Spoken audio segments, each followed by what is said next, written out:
As the holidays approach, seeing the stress in the eyes of the parents coming through the doors, parents who could barely afford groceries, let alone gifts for their children, this pull in our hearts and this voice inside of us says, do something, make it happen. That's how Operation Santa was born. It didn't have a big budget, it didn't have a fancy team, but they had an idea and they had passion. It began by reaching out to local businesses, asking if they'd be willing to hang tags on a tree. That first year, they served dozens of families.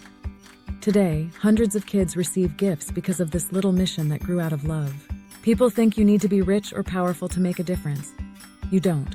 You just need to care and to act on it. These are ordinary people, but their compassion makes an extraordinary difference. That's what most love most about community work. It reminds us that kindness is contagious. When one person steps up, others follow. You never know whose life you'll touch. And you never know how that one small act might turn into a movement of compassion.